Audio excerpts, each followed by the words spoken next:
नमस्कार मंडळी. आज गणपती बाप्पाची आपण कशी आखणी करायची ते पाहणार आहोत. पहिल्यांदा डोळ्यामध्ये ब्राऊन भरून घ्यायचं आहे दोन्ही बाजूला.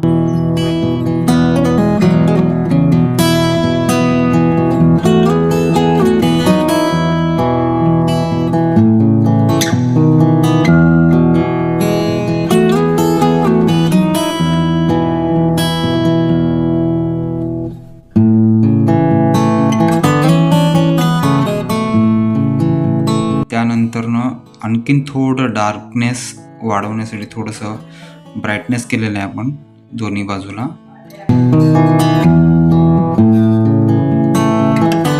गणपतीचे जे गंध आहे त्या गंधामध्ये थोडंसं ऑरेंज भरत आहोत, त्यामुळे थोडंसं अट्रॅक्शन दिसतो आणि सुंदरता दिसते.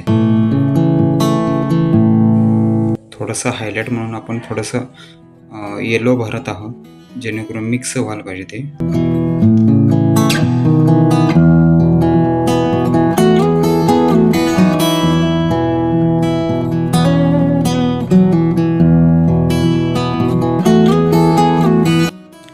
सर्व कलाकारांना माझी एक विनंती आहे की जे गंध आहे आता सध्याला मार्केटमध्ये रेडीमेड झालेलं आहे, स्टिकर ठेवून मारायचं.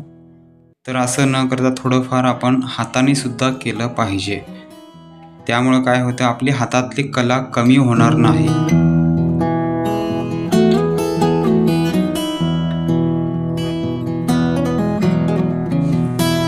डोळ्यातील जे आजूबाजूचे व्हाईट आहे ते व्हाईट न देता डायरेक्ट थोडंसं ग्रेमध्ये करायचं आहे.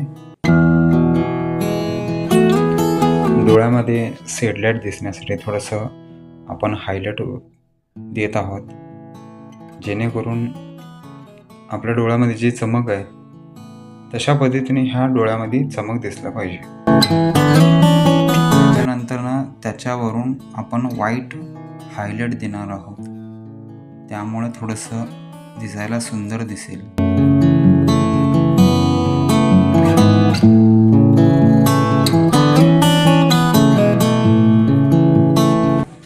ब्लॅकची आखणी अगदी व्यवस्थितपणे करून घ्यायचं आहे.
त्यानंतर ब्राऊन कलर घेऊन बाकीच्या डोळ्यातले जे नेचर आहे ते आपण रंगून घेत आहोत.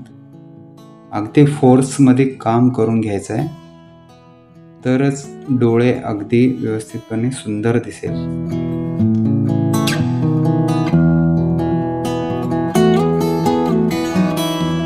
ॲब्रो करून घेत असताना अगदी थोडासा ब्रश पसरून घ्यायचं आहे. मग नंतर हलक्या हलक्या हातानं ॲब्रो आपण आखणी करून घ्यायची. तर मी मगाशी म्हणल्यासारखंच जे आता रेडीमेड स्टिकर आलेले आहे ते हे सुद्धा ॲब्रो आपण स्टिकर ठेवून मारलेलं आहे. तर असं करून सुद्धा आपण थोडंसं हाताने कवर केलं पाहिजे त्याला.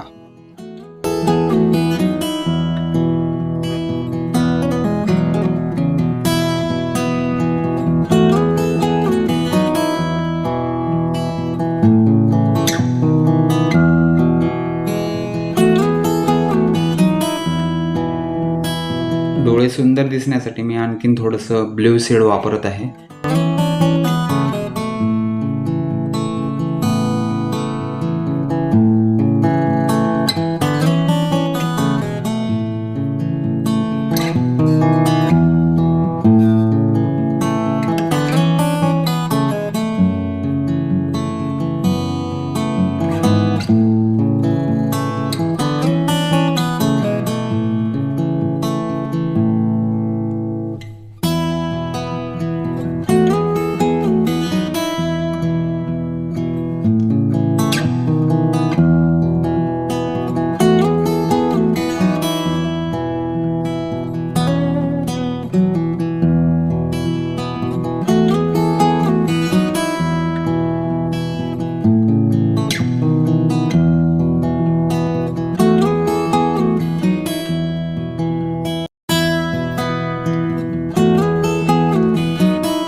तर मी अशा पद्धतीने मी आज आखणी केलेलं आहे. तर मी अशा पद्धतीने मी माझी कला आज तुमच्यासमोर सादर केलेलं आहे. कसं वाटलं ते नक्की कळवा कमेंटमध्ये आणि शेअर करायला विसरू नका. लाईक, कमेंट करायला विसरू नका.